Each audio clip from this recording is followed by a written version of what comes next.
Our common goal is that of providing support to the community on a number of levels. Apart from that, I'm also the Trans Community Officer for Pride Cymru, and I would like to thank them for their support in helping put this together, as in things like PAs and face paints and various other bits, and some of the publicity they've put out around this, so thank you for that, Pride. I'd like to really go into the history, to begin with the history of the Transgender Day of Remembrance. It's an international event now. It's on the 20th of November every single year. It was founded by Gwendolyn Ann Smith in 1998 to honour the memory of Rita Hester. Rita was a black trans woman who was murdered due to transphobia. It's an event that's spread across the world to remember those who have been lost to transphobic violence and discrimination. Year by year... No. Can you still hear me? Yes! Come closer! Come closer, maybe not, but I've got a loud enough voice, so I may have to just project. Okay, where was I? Yeah, year by year, lives continue to be lost to ignorance, hate and violence. The list gets longer. Families lose brothers, sisters and other siblings. Fathers, mothers, carers, parents, children, lives all torn apart through hate. It's important that we remember those lives, for they were taken from the victims due to hate and violence focused towards the perceived difference that that person had. At the centre of it all, those lives were taken because of hate of an individual's authenticity, because of hate towards them, because that person was living their truth.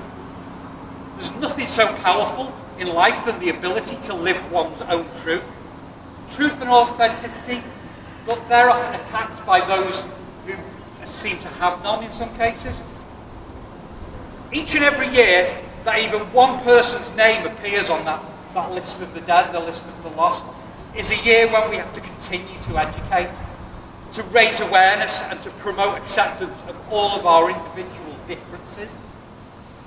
I've heard anti-trans groups voice views trying to discredit the Day of Remembrance by questioning figures of those lost. I mean, when one single life is lost, when one person experiences violence because of who they are, that in itself is a tragedy. We should all stand against violence and hate in all of its forms to whoever the victims and survivors are, regardless of their characteristics. Violence and hate should be the enemy here, not our individual characteristics. The diversity of our human race is a wonderful thing. Every last one of us carries a difference. That difference might be visible, it might not be. It may be our faith, our race, our culture, our interests, who we're attracted to, our gender identity. The list is endless. But no one should ever have to hide who they are or their differences for fear of violence and hate. Fear, hate and ignorance of difference are some of the most powerful weapons in the armoury of those people who try and pull our rights away.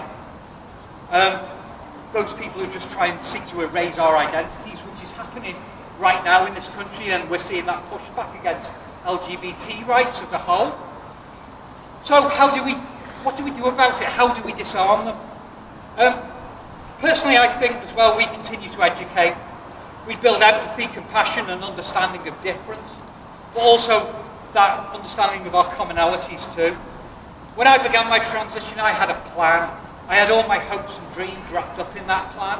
I was going to transition, get healthcare support I needed for it, carry on running my small business in North Wales, live happily ever after in my little house with my girlfriend and my dog, happier than that I was living my truth.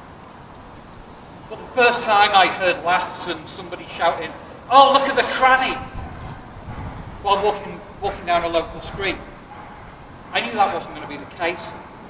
That might have been the first transphobic remark I heard, but it was far from the last. I wonder if there will be a point in my life where we no longer hear them. If you've heard me speak before, you've probably heard me going on about that old nursery rhyme, "Sticks and stones may break my bones, but names will never hurt me."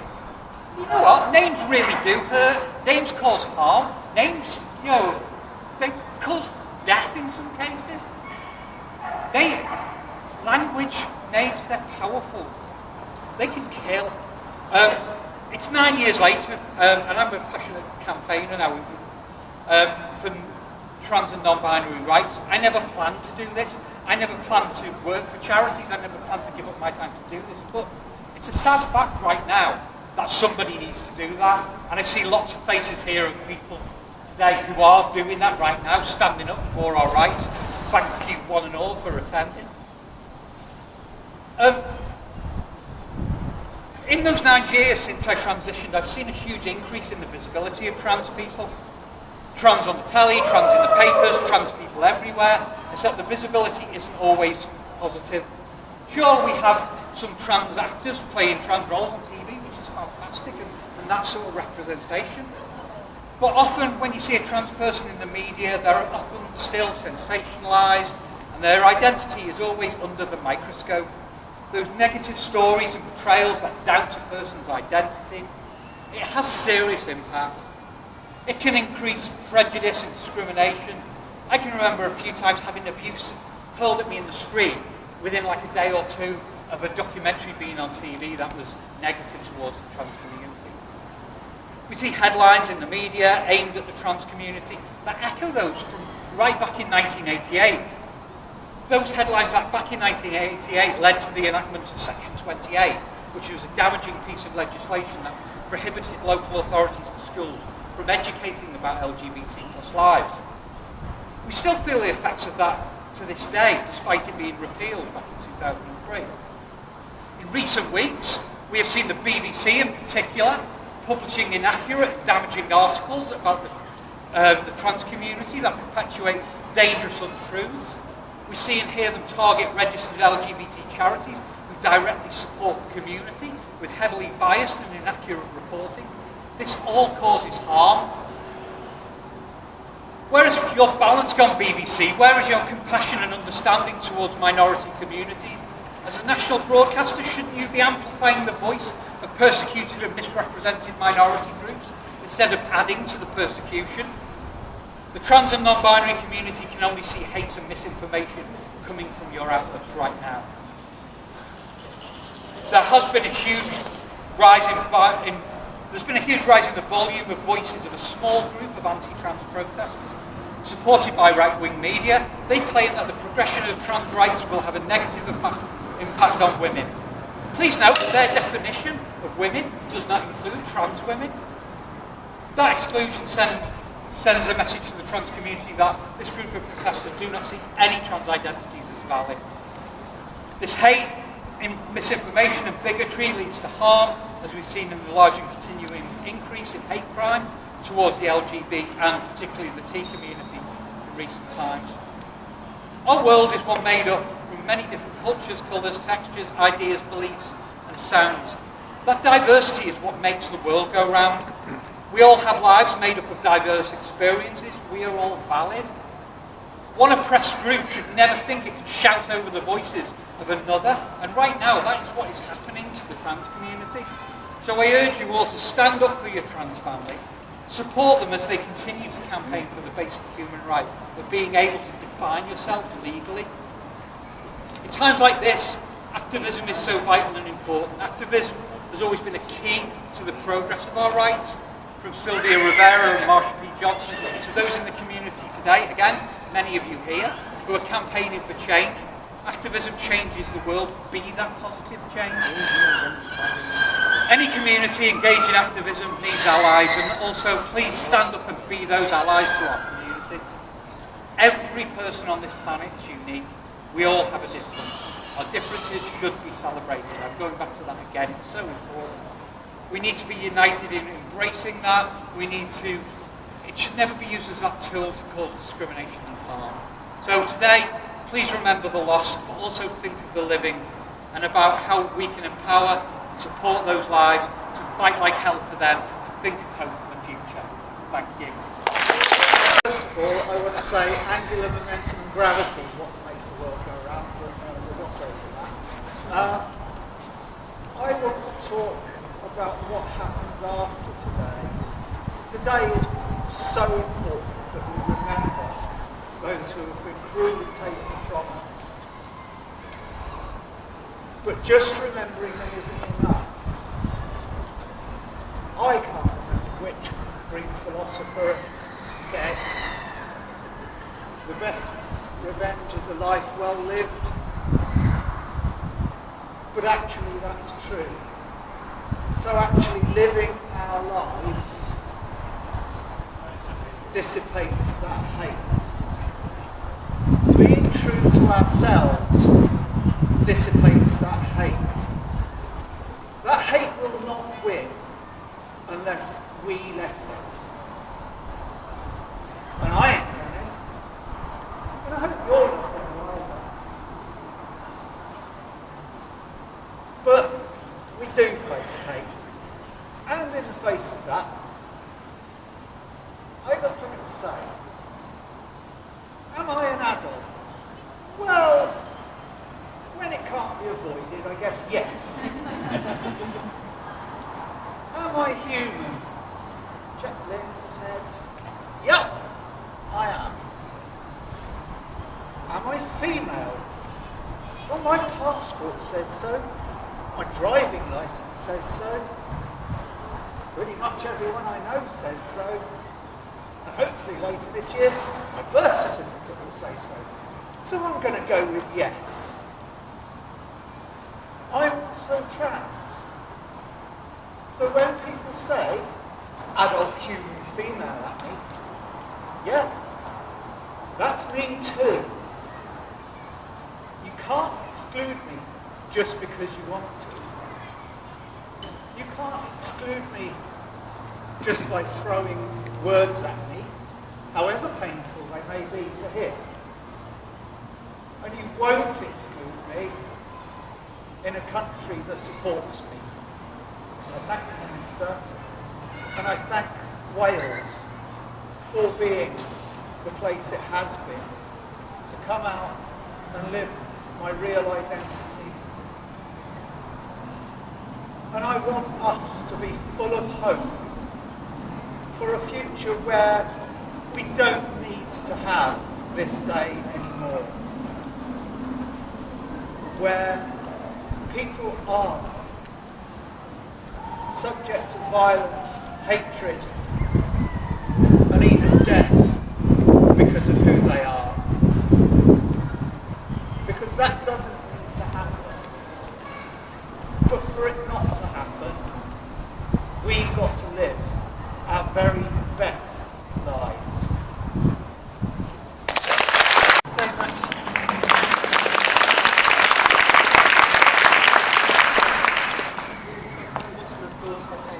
Thank you so much.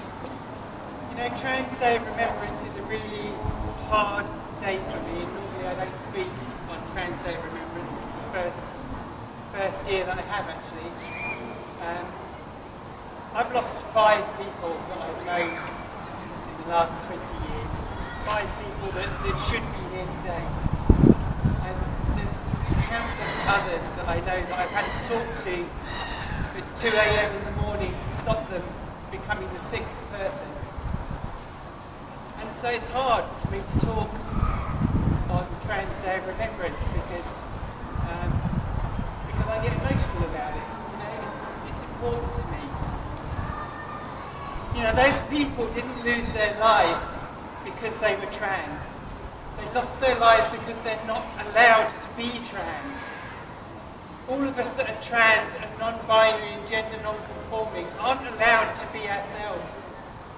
And that's what's costing our lives and costing our mental well-being. There's no reason why all of us shouldn't be able to flourish in our lives. There's no reason why we shouldn't just be allowed to be ourselves in peace. But instead we have the BBC calling us rapists. We have the Times printing over 300 anti-trans articles every year. More articles than they print about any other diversity. In fact, all other diversities put together, positive or negative. We have a government that just empowers hatred and puts anti-trans people into positions of power. That's why it's so important, actually, for you to go and thank your minister and your government here in Wales.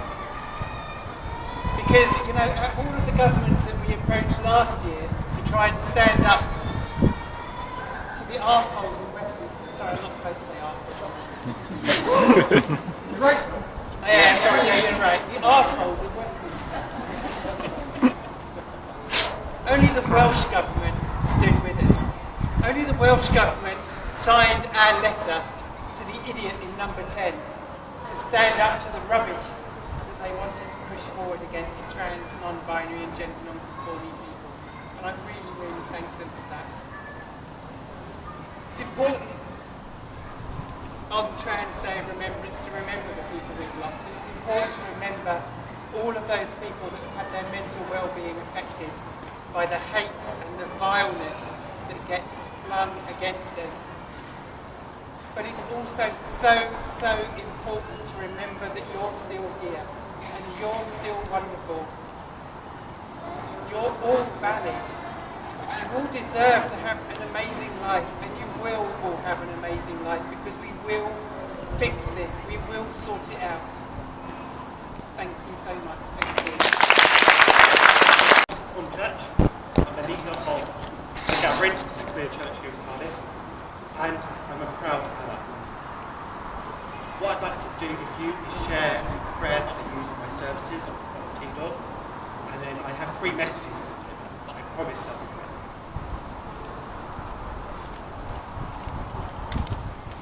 If you're inclined, feel free to pray with me. Our Mother and Father, our beloved parent, in whom we move and breathe and have our own being. The hallowing of your name shines forth in the diversity of your children. May your peace and love, justice and equality, inclusion and belonging reign here on earth as in heaven.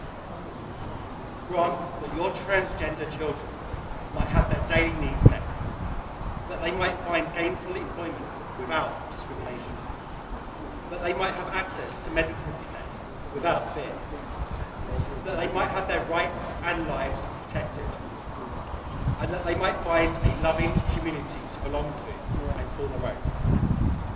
And forgive us for the ways that we have fallen short and failed your children. Forgive us of the times we have turned away or did not care, for the times we have laughed or judged someone's unique expression of your image, for the times we have misspoken, asked too much, or failed to hear, as we forgive those who have failed us. Lead us away from temptation to be complicit in the face of injustice, but instead give us that courage to stand up and stand with your beloved children. For your love and justice is made manifest now and forever. Amen. So on to my messages. First is for all of you, and I want you to know that I hear you, and I will lend my voice to yours. I will lend the volume of my voice to yours. I see you, and I am proud to stand beside you. My second message is for those like me who call themselves allies. We need to do better, and we need to do more. If in doubt, look to your trans siblings and ask them what they need from you. And my third and final message is for those that will oppose us here. Your hatred and your bigotry has no place here or in the kingdom of heaven. You will not win. Our love will overcome. Thank you very much. I am, to be honest, terrified, so excuse me if I get up. And I'm going to do a poem based on how I've been feeling recently, and I hope you guys connect to it a bit.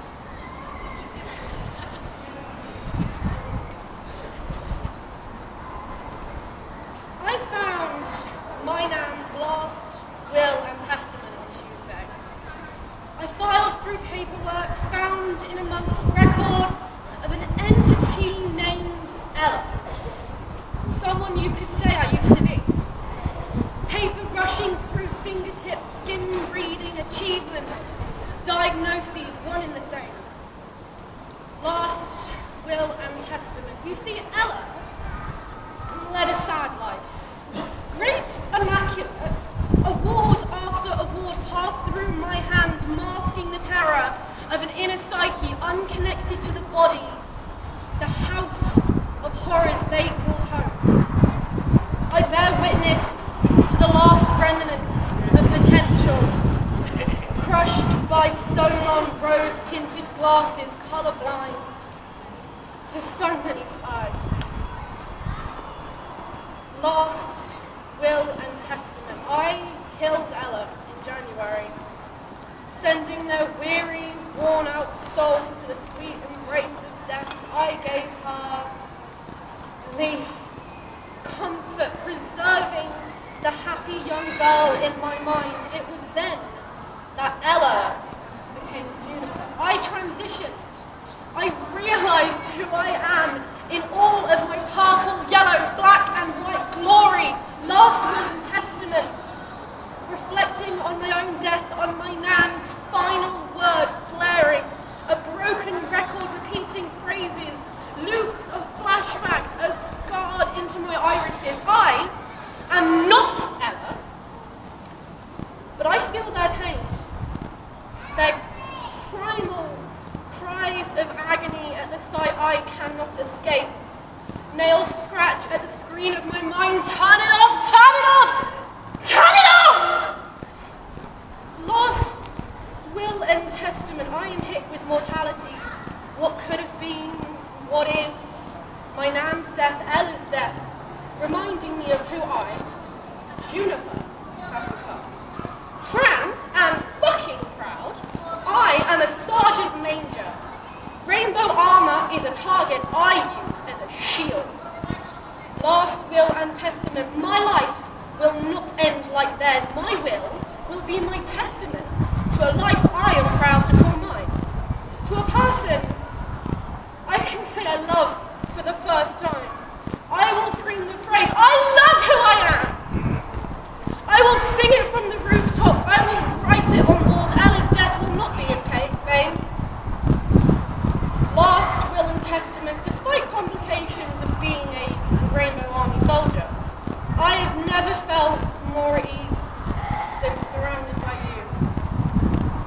My home is not walls of torture. It is my companions, war-painted and ready to go to change the world. You are purest representations of hope.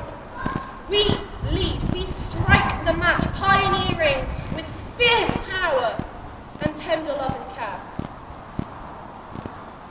My last will and testament will be to life, to love,